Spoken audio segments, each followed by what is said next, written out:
This is Vol Smith. He's a freelancer. He said, let's find this war that is happening in middle of town. How do we find this place? I was 19. I didn't know the countryside. He said, we'll follow the smoke. He took a bullet for filming, but the bullet luckily only ended up in the phone. It took 10 years for us to get the attention of the world. We have had Syria, Libya, Afghanistan, Ukraine, now Gaza. In neither of these wars has there been a successful military intervention which ended up with people building their own lives successfully afterwards.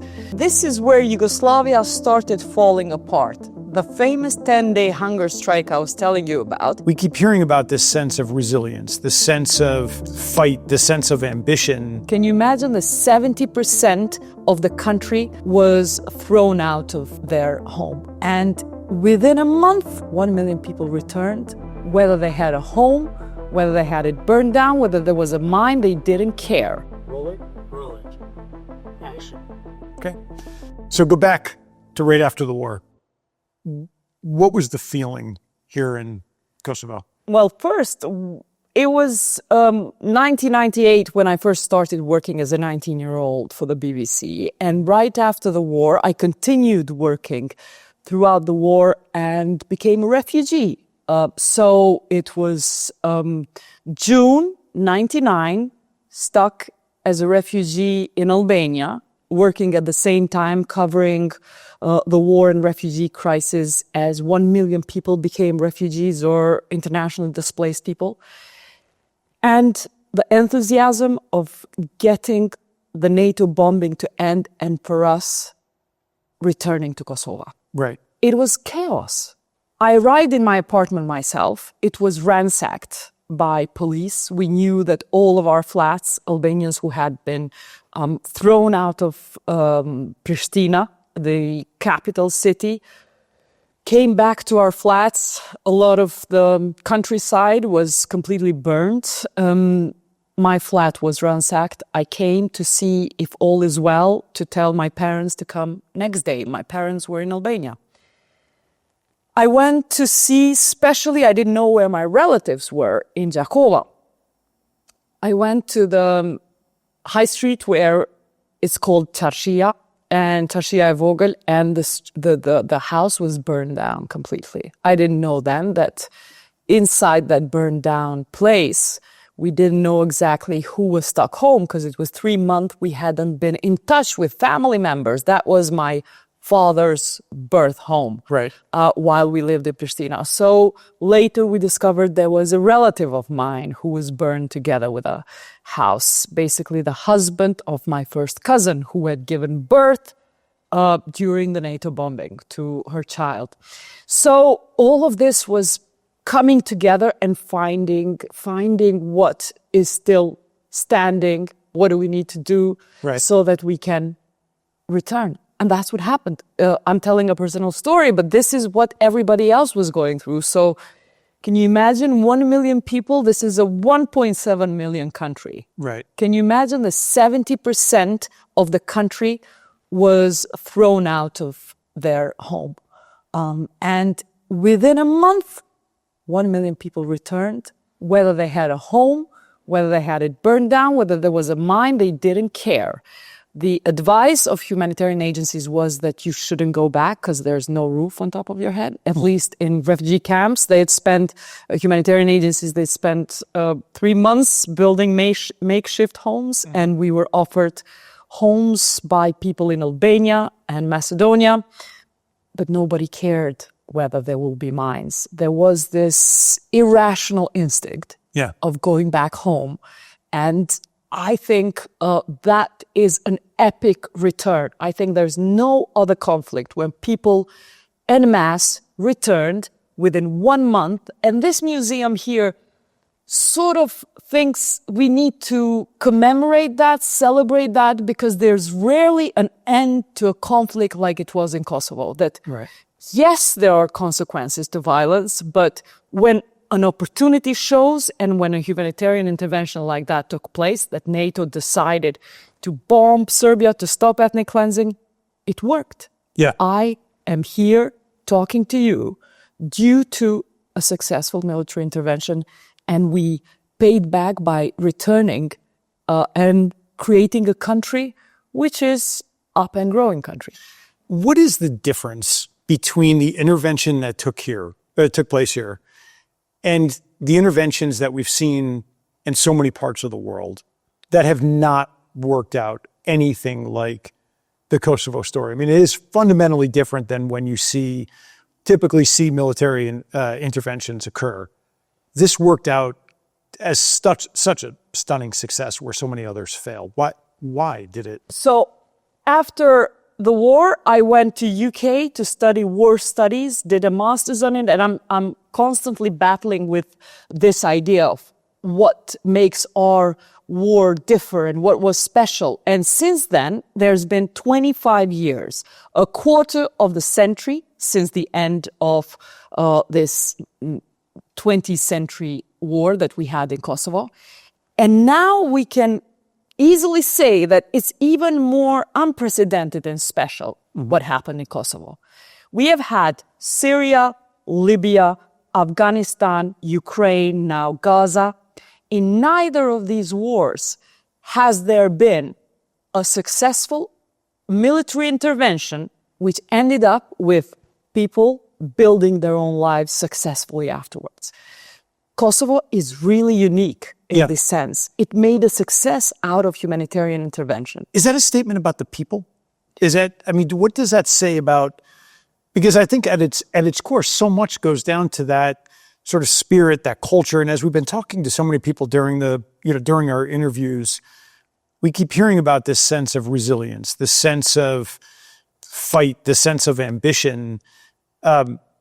Is that the difference? It's precisely why I built this museum, because I think we need to remember how we got to this point.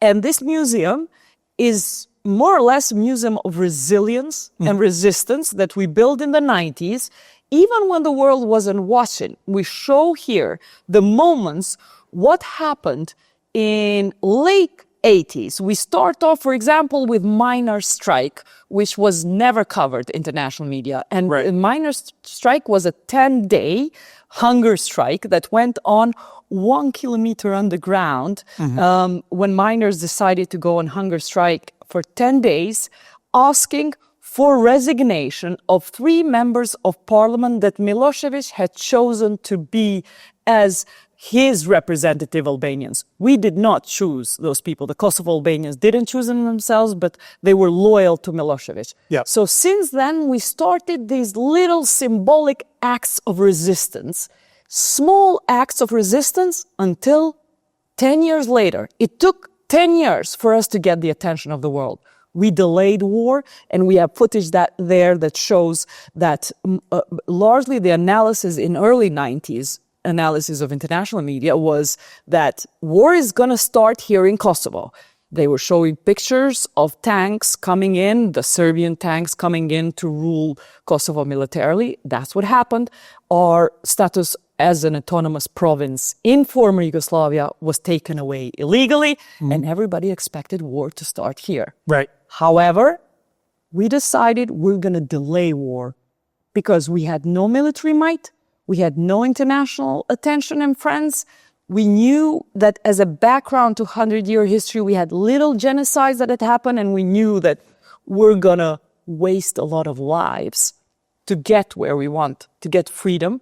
Therefore, there was this agreement that in society, a consensus that let's organize a civil resistance to allow us to still study in our language, resist by keeping our culture until the world really understands what is Serbia like. And that worked. Rarely there is this communal wisdom that I cannot call it otherwise, but communal resilience decision, not coming from top up from politicians. It was actually a very civil society organized initiative in which 8,000 people decided to open their homes to become classrooms, for example. I am a result of a 10-year education system in underground schools, home schools. Why? Because Milosevic said, well, from now on, is going to be the curricula in Serbian. You as Kosovo Albanians will have to accept that Kosovo is a part of Serbia. You're going to have to go to school in Serbian. We knew we couldn't take up and contradict Serbia militarily. Yeah. Therefore, people just gave their homes up and we went to home schools. Living rooms became classrooms. And that is what happened until 98, when the peaceful resistance exhausted itself. Right. The world saw what happened in Srebrenica, where in 1995, almost 9,000 Muslim men were killed over 2 weeks in a genocide, today a internationally recognized genocide. Mm-hmm. When that happened, the zeitgeist or the mood in the political world was right. 2 leaders that were in power at that time, Tony Blair and Bill Clinton, had by 98, they had 2 genocide in their time that they were leaders. Rwanda and Srebrenica.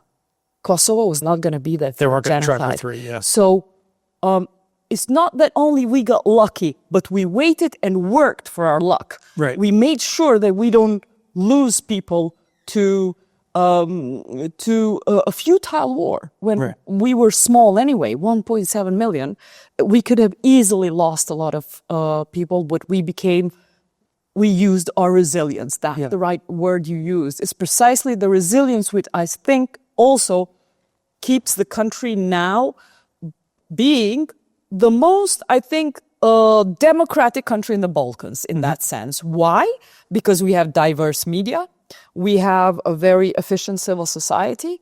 We have a museum like this, which tells not a nationalist narrative, but an all-inclusive narrative of also what happened to Serbs and Roma in the middle of the city, not stuck in some basement like a lot of people that do work that I do are stuck in periphery of their town. Instead, we have a civil society narrative we can tell in a very modern way here in center of town. I think that's a great story to tell 25 years since the end of the war. Yeah. It's almost like there's 2 things that really stand out there, right? One is sort of this strategic patience that kind of civilian resistance required, right? It was that just wait, when every instinct, I'm sure, was we want to fight. Yeah. Right? But it's not a winnable fight. Yes. And I think, when you look at what are the interventions that worked, I mean, I think that's such a crucial part of knowing, look, a fight only makes sense when you're in a position to win. If you're not in a position to win, that kind of strategic patience, and then that sense of community, right, which is, that's always what strikes me here in Kosovo, is that just extraordinary sense of community among the people. It's a country, it's a city, but it sort of has a unified feel in a different way than I think you experience many other places. Is that the same thing that led 1 million people to try to come back within a month? I mean, it's mind-boggling when you really think about what that means. 1 million people show up in a country that is smaller than most U.S. larger, even mid-sized cities, right? If you look deep into our culture, it actually bases itself a lot in the features you see in Homeric kind of antique culture, Greek culture. Why I say that? Because it goes back to stories we are told from young age as you grow up here. It's a very special word called votra, or the main place, the fireplace in the living room where you need to go back and things return to. It's your place. Yeah. Meaning votra is not even a home, does not include a roof. It includes only a fireplace. Right. And it goes back to that Homerian culture, also the way we got given history through the ages was never in, because I'm studying it myself in order to transmit to new generations, where I try to use new mediums such as video and photography, and I constantly have to go back to sources which are based on oral history. Yeah. Lots of history being passed on by songs, singing, and told in very intimate surroundings, not in official institutions, not in schools. And we have continued that in post-war Kosovo, not to teach true history in schools. So it goes back to that Votra feature, that you've got to go back to your place where you smelled the fire and was warm first, and when all of your community collected around to tell each other stories. Yeah. And the refugee camp doesn't meet that. Right. Although, on the other hand, we are a people of diaspora. Mm-hmm. 500,000 people, 500,000 Kosovo Albanians. Just think about it. 1/4 of our population potentially lives abroad. Yeah. But do you know that what they do? Their mind and their reading of news and their informative ecosystem is all to do with Kosovo. They are our readers. How do we know? Because I'm a journalist and I know where my reading and clicks of articles are coming from. They're coming from Switzerland. They're coming from Germany, where our biggest diaspora is. Yeah. So they are abroad, they're working and contributing economically to those Western economy and working environments, but psychologically and spiritually, they're very connected with their Votra, or their home. So we are, this is the complex ecosystems in which people can exist in more than one place. But that's the answer to your question of this irrational feeling of coming back has to do with a sort of duty and obligation to make your own home work, rather than rely and being a guest and live off humanitarian aid all your life. It just seems like an undignified way to live, despite the fact that you are worse off economically if you come back. You are not having a dignified life if you have to live off humanitarian aid all your life. Yep. That was great. My next question is about the museum, so let's... So let's go.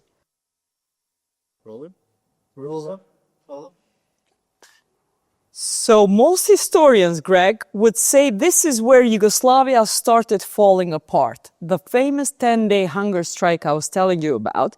And we had these miners, some of them are still alive, came and told us what was the point of this. Why miners? Why not students? Why not normal citizens? It's because Trepča was more important, the mine was more important than the entire Kosovo. This was one of the largest mines in Yugoslavia. So if you stopped work in Trepča, then Yugoslavia would hear about it. People outside Kosovo would hear about it. If students protested, not many would hear about it. So there's later Yugoslav officials ask for work not to be stopped, while the miners are asking for political rights. And they told us that they were hoping to get the attention of Croat and Slovene press. Mm-hmm. Those press from Slovenia and Croatia was seen as much more independent than the Belgrade press. And that's exactly what happened. But very interesting that they weren't hoping for international coverage, because Yugoslavia was seen as a successful socialist country in this time, 1989. Nobody would believe that this country is going to fall apart, because people had rights to travel. It looked like people were happy. Right. Almost 20,000 people worked in this mine, Trepča, which still exists today. Both Albanian and Serbian people still work there. So it has an amazing culture of resistance where it started from there. And that's, so I mean, there have been no uprising, no anything at that point. There's two famous protests in 1968 and 1981. But We don't have footage of that. So we don't Right. have footage from that time. What happens that immediately after this, Serbia takes over the TV station, the public TV station in Kosovo, and the biggest newspaper, the only newspaper, Ilinja, in Albanian. About 3,000 journalists are kicked out of work. So we don't have footage until 1998, when the BBC crew comes to Kosovo. And this is Vaughan Smith, who's the founder of Frontline Club in London and the biggest donor of this material. He's a freelancer who came on 6th of March, is shown here walking to Prekaz. He hired me as a translator. He said, let's find this war that is happening in middle of town. How do you know there's a war that's happening in middle of Kosovo? He said, because people in Switzerland told me. Because the Kosovo Liberation Army had its base in Switzerland. They had told him that here in Prekaz, there was war going on. How do we find this place? I was 19. I didn't know the countryside. He said, we'll follow the smoke. And I asked people, we followed the smoke, and here is the battle and the exclusive footage that went on air that evening at 9 o'clock in the BBC and made news, and then the rest of the world followed. But while Vaughan is filming this, he's getting shot. They saw him, the Serbs see him, they shoot, and there's now his camera falls down. He tries to run and come to a place about half a kilometer away where me and the correspondent were waiting, because there's a fixer and translator. And he said, I've been hit. Check me out. I didn't have time to look for where the bullet went through. And he removes his T-shirt. We find there's a big bruise, but there's no blood.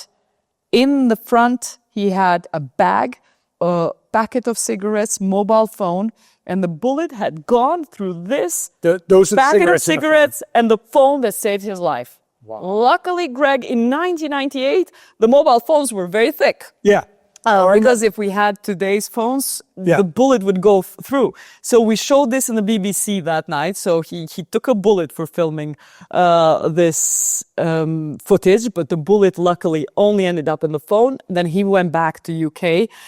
He told Sony Ericsson what had happened. Sony said, you're going to do an advert. And he came out saying, Sony can save your life. Yeah. But it's also the Marlboros, incidentally. Yes, yes. So this artifact was standing in the London pub in Frontline Club in Paddington, where he has a freelancers club. We had to keep the museum open for 1 year to deserve him to bring us from the pub in London to bring the mobile phone back home here where it was hit. So now it stands in Reporting House. Wow. So following that footage, we next to this screen, there's everything we filmed with a bulletproof car that is outside the Land Rover in this countryside. And in this screen, there's everything what was happening in town. This is everything what was happening in the village. Here, everything that happened in town. Now, in Kosovo towns, we had constantly lots of protests. This is a famous protest in front of the U.S. Information Office that just got opened. We were very excited because this preceded the embassy. The fact that the United States decided to open an information office meant that it smelled like a country. We were going to be a country one day and have an embassy. And that's precisely what happened. But somebody was listening. 2 years later, yes, that information office was turned into an embassy. This protest is a very feminist protest called Peaceful Divorce. Women were putting the paper up to Serbia to say, sign my papers. I want a non-violent divorce from you as a partner. I don't want to continue life with you. Next to them, all male police standing and looking. There was a sea of women that came out. Before that, there's a bread protest. All of these are very grassroots protests that were never repeated again. Also, the kind of what we're trying to achieve with putting these two screens together is that after the war, there was a lot of talk that was not only a Serb-Albanian different narrative what went on, but an Albanian narrative. Yeah. People from the village told people from the town that you were having coffee and going to discos while our homes were getting burned down. Therefore, we deserve more now. Yeah. It's our time. People in the city felt a bit guilty. But actually what we're trying to show is that everybody did what they could from the place they were in. Yeah. And including home schools in this screen, we have footage of how the home schools looked. So we all did our part, and this place will reconcile all those efforts of civilians. We want to thank all civilians who did what they could from the places they were at. Following this attack on Prekaz that was filmed by the BBC, we were making a lot of effort to then contact the KLA and interview the KLA, because in this place in Prekaz, it's a very special place. Now it's become a pilgrimage. Right. Over 50 people died together with Hams and Adem Yashari, the key leaders, commanders of the KLA. However, what's really epic about them is that they didn't do a simple hit and run attack of classic guerrillas. They decided to stay home and with their family members just wait for the police to come in and do the battle. They didn't want to leave. They had a point. They wanted to make a point that we are in our home ground here. Right. We are defending our home. We're not going to run away. This is very rare. What happened afterwards, that with this footage that was broadcast that night, people in diaspora, young men that were waiters in Amsterdam and in London, saw the footage and they packed their bags and came to join the KLA. The effect of this footage was amazing. Why? Because I met people that few months after this, I would meet them in the countryside and they said, we saw Adem Yashari die like that with all his family. What am I going to do, waiter in Amsterdam? Right. I have to be useful. I have to come in. So it's incredible how the Serbs were thinking that they are going to quash the morale of Albanians by destroying an epic family, 50 members of their family. Well, in fact, that got 5,000 people to come in and join the KLA. And I really saw that. That's not like a story that I heard elsewhere. I would meet these people who would in the middle countryside with no homes, speak to us in German, in Dutch, in English, and journalists were coming and interviewing them. Yep. However, they were suspicious at first. They wouldn't give us an interview. They had masks. We had to convince them that because they go on TV, they're not going to have consequences. So we had to think about the security. And that is how we ended up with the first interview of one of the KLA founders, Femi Ladrovci, our version of Che Guevara, basically. This is the first interview any KLA commander would give to any foreign media. And David Loyne, the BBC correspondent, asks him a question where he became famous for the answer. He's constantly criticizing the West in this interview over the fact that you will never save us, you will never intervene. So eventually the journalist asked him, would you die for your country? Clearly the West will not. Will you? He said, I'm dreaming of that death. I've been waiting for that, and that's precisely how I imagine my death. Right. A lot of people say that. Not a lot of people end up killed 2 weeks after they say this. He was dead 2 weeks later. So he was killed together with Jev Ladrosi.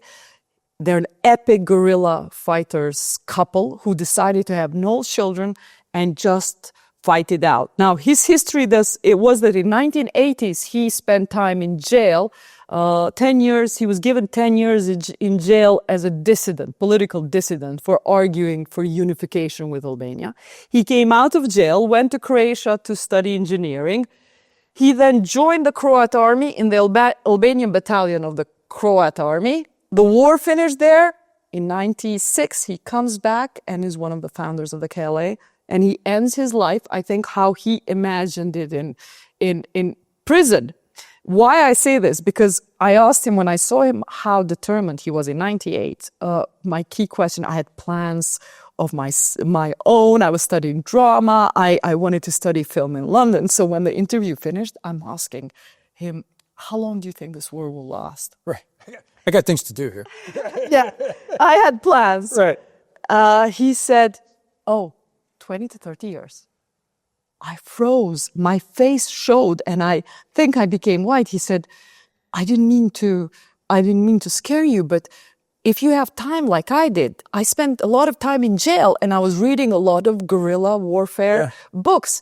And all this guerrilla wars in Latin America, in Africa, they have lasted for 20, 30 years. This is what they say, that we have the literature says this is how it will be. Other people's experience says this is how it will be. And you saw what happened in Bosnia. They didn't have Bosnia, while Bosnia had a much more capable military, including Croatia. We are far behind, so we need time to pick it up and get strength.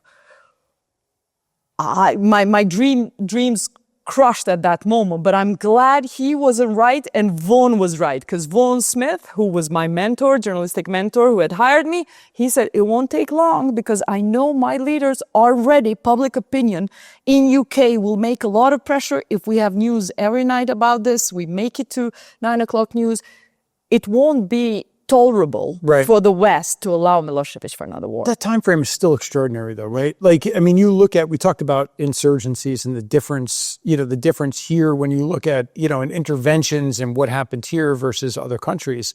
I mean, it's still extraordinary that just the short amount of time it took for such a small country to to not only sort of win the battle, but then gain independence. Greg, not only that is special, but think 25 years later, the political world we are in. Yeah. We were majority 95% Muslim people. Yeah. We have no sea, no minerals, nothing to give to the West. And we were small.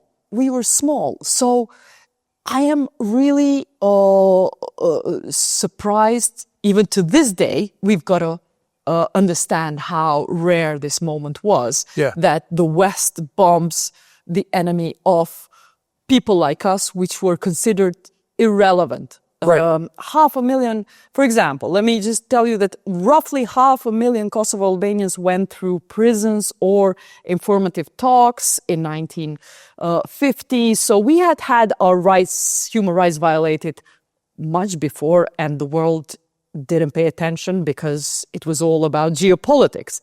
Suddenly, in the end of the century, to bomb Serbia, it was incredible. I think it was necessary. I think it's great that it did so, but it is rare. 25 years later, it shows how rare it is. Yeah.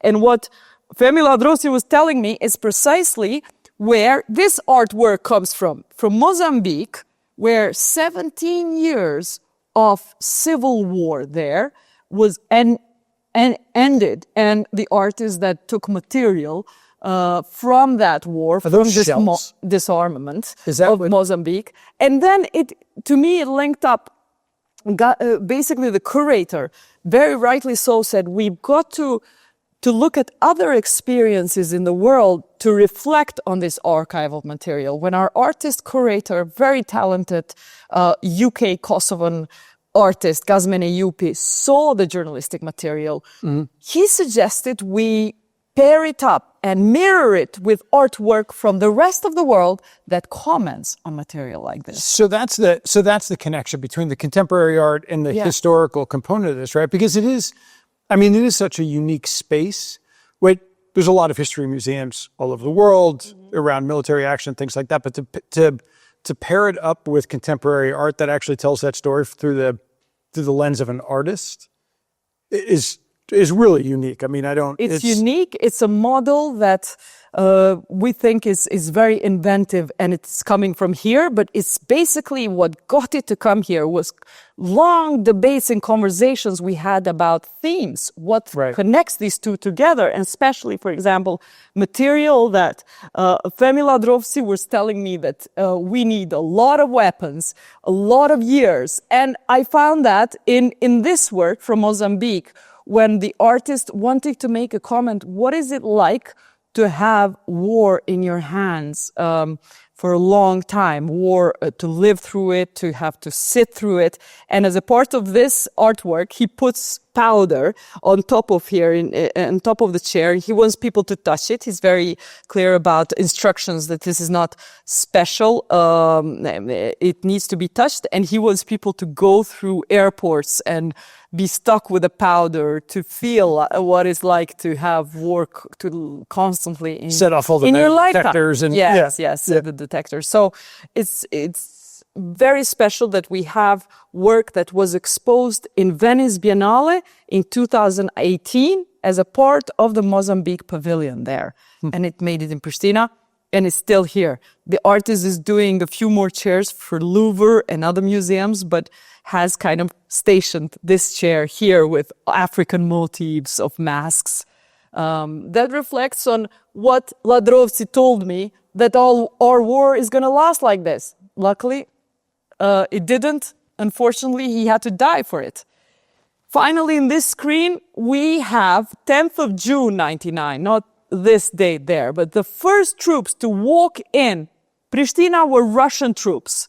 So this is shot by a former fixer, a friend of mine called Yehona Lushaku, who is now member of parliament. She shot this from opposite Grand Hotel at the Zahir Payaziti Square. She was living there for 3 months during NATO bombing, and she would film this the night before with amateur camera. The next day, she filmed the British troops coming in, and then the American troops coming in. So this was just one day. One day. That the Russians are coming in, the Serbs are celebrating, and the next day the British roll in. And then the next day after that, the Americans roll in. And what happens is very dramatically, the Russians decide they look at Kosovo, and it was clear it was going to be a Second World War scenario like in Berlin, where you separate regions.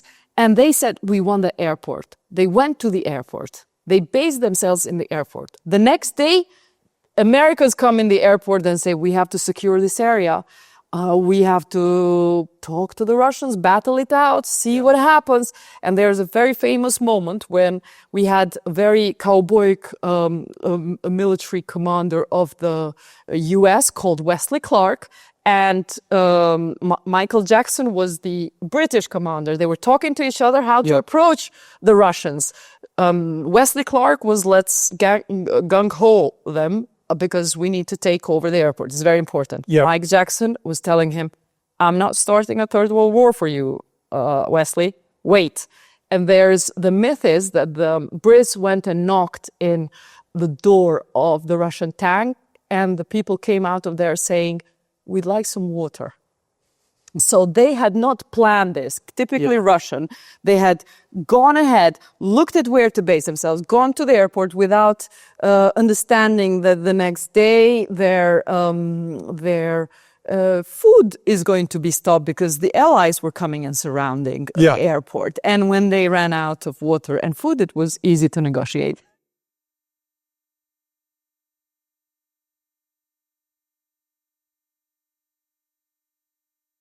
It's the notebook that was saved from Adem Yashari battle in Prekaz, where more than 50 people died. It's a notebook, a shopkeeping notebook, because on top of being a legendary KLA commander, Adem Yashari was a shopkeeper. The biggest family usually kept the shop in the village. So it's a shopkeeping notebook. He had lots of it around the house. And the drawings that are here are children's drawings, because majority of people who were killed in that battle were children. And we have the names of those who were killed, including the kids wrote the name of Besorta, who was the 7-year-old that was the only survivor in the entire battle. So Donika Shahini has quite an interesting story how she saved this. She's a journalist like myself. She was working with Japanese public TV as their translator, and the Japanese came after they saw Vaughn's footage. They sent over the crews, and they came in and asked the Serbs who were surrounding the house after the attack. They asked the Serbs, can we go in the house? And they said, oh, Chinese, go in. Serbs thought the Japanese were Chinese, because that's what they thought the Asians looked like. So Chinese are our friends, walk in, you have 15 minutes. So Donika walks into Preka's house, which today is the most visited pilgrimage in Kosovo, walks in 2 weeks later, the Japanese journalists are picking up documents from the floor. Danica says, "Why are you doing this? Isn't this not proper?" They say, "Well, we have to prove this is the house of Adem Yashari. Because the Serbs say that he was a terrorist, you Albanians say that he was defending his home. I need documents that prove this is their home." And they took an electricity bill of Hans Yashari, the brother of Adem. And the journalist told her, "And if I was you, I would take something from this house because it looks like what happened here is historic. Your war will end and you will want something from here. It might not exist. You have Serbs outside who may burn it down. You might want something." She saves it in 98. Then in 99, she's kicked out of her home. She takes this in her backpack when she's kicked out during NATO bombing, when Serbs kick out Pristina people. She takes it to Macedonia and saves it on top of the family album because she's fixated with what the journalist told her. Right. The war will end. You will want to have something from it to remember it. She saves it for 25 years. Epic, volunteer, taking care of this notebook. And she only brought it for the museum. And we opened it on 10th of June, 2024. Wow. Amazing. Yeah. This was basically rented out as a piece for TV crews. In Kosovo in particular, we almost ran into a mine with this car. Luckily, the lights were in the same line as where the wire was, so I saw the wire in front of us and stopped. This is when we went off in Drenica. It was an armed Land Rover because Vaughan has, prior to this, without an armored car, had a bullet shot into him, as I showed you before. Right. So the BBC said from now onwards, we need to hire a car. Make you a little safer. Yeah. So my strongest memory of this car is because the cameraman would sit in the front as a driver and the correspondent in the front. The fixer translator would sit in the back, and there were no belts, no seat belts at the time, as one can see. And the roads in Kosovo were full of holes. Right. So I used to bang my head up a lot on the top of it. So a lot of people today in Kosovo, they know me as a tough journalist, and they say stubborn. And the word for stubbornness in Albanian is tough head. Yeah. It's got to do with kry fort, tough head. But they don't understand that this is where my head got tough, not because this was the original training for the hard head. My head a lot here, and despite of seeing these armed men and checkpoints, Serbian army checkpoints that I had to battle through and try to negotiate myself through with my Serbian. I spoke Serbian as well and translate for the BBC crew. My worry was when we went to the countryside.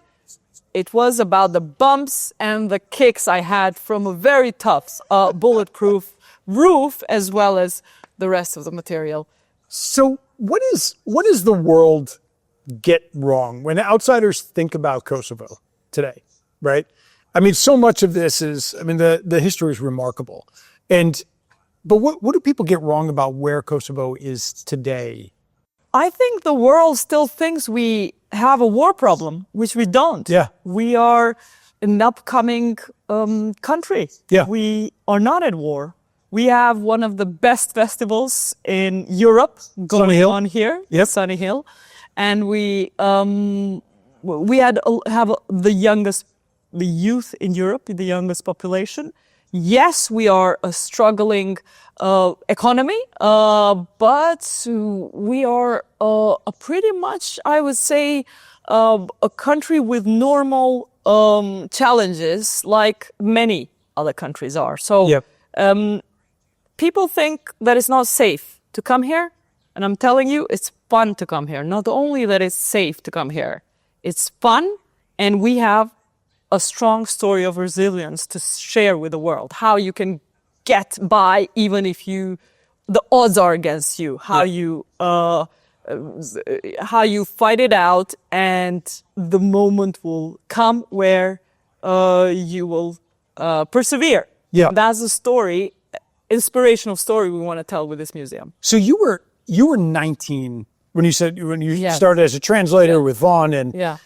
what do you tell a 19-year-old today who's here in Kosovo who, they can stay here, they can move abroad, they can, they've kind of got their life ahead of them. What do you tell them today? Very interesting question, and that is why I opened the museum, because people are growing up in post-war Kosovo. 90% of people I work with, I run a newsroom with 70 people. Majority of them, out of 70, 65 are in their late 20s. So they've all been grown up in post-war Kosovo, and they are not aware of that much context, because they do not learn about the history of former Yugoslavia, how we broke up, Right. and the resilience of the 90s.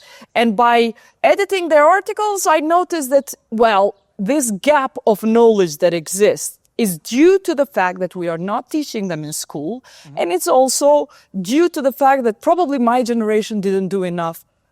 Fed up with our own trauma, we shut it out, and we wanted to pack it and not talk about it. Right. That was our way of stoically dealing with it.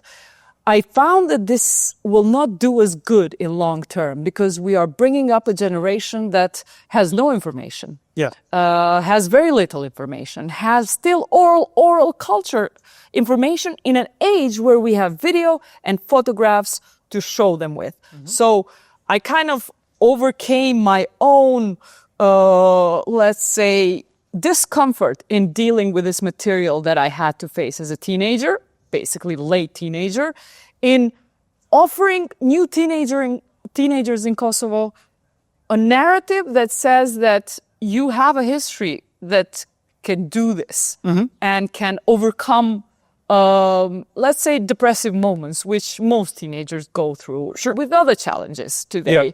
Yeah. And even if you don't feel good about the opportunities in your country, hey, I just want to show you that we had it far worse. Maybe you need to find your own solutions. This is how we did it back then in the 90s. Yep. People will find their own inspiration in how to do it in 2025. Yep.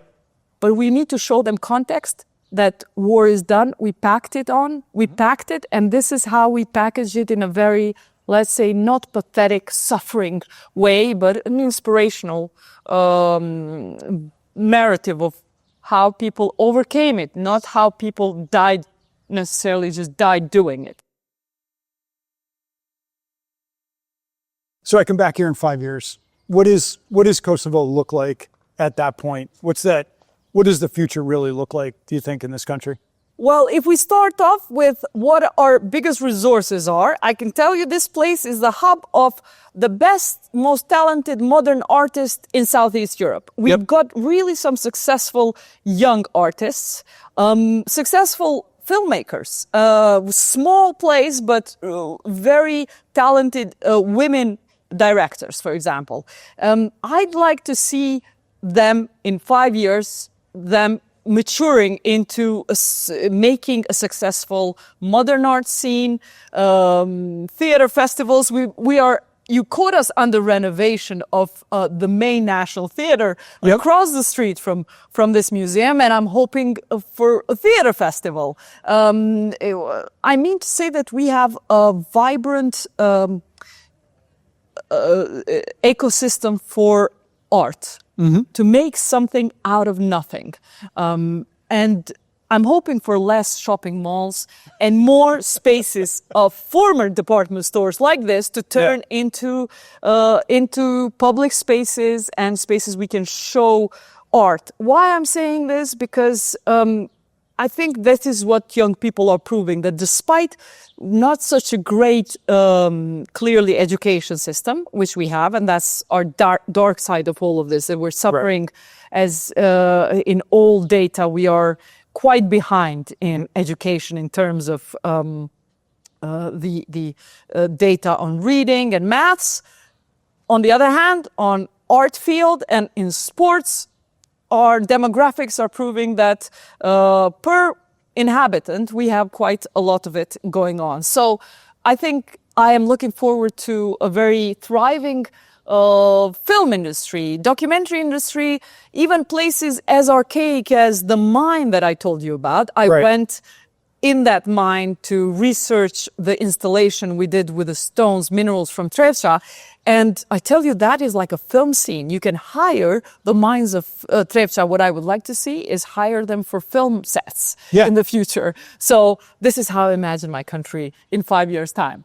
The first time you and I spoke, you told me about, your vision for a reporting house, and that, people said, why are you building a dark museum? And you said, it's not dark. It's really about the hope of the country, right? And, I think that's such a profound way of looking at, what you've built here. Yeah, it's a resilience museum. And since we've opened, we have 3 more cities around Kosovo that want their version of reporting house in their home. For example, I hope to invite you in 5 years in this very particular place, Blace, which is in the border between Kosovo and Macedonia, where over 400,000 people passed in trains as refugees during the war.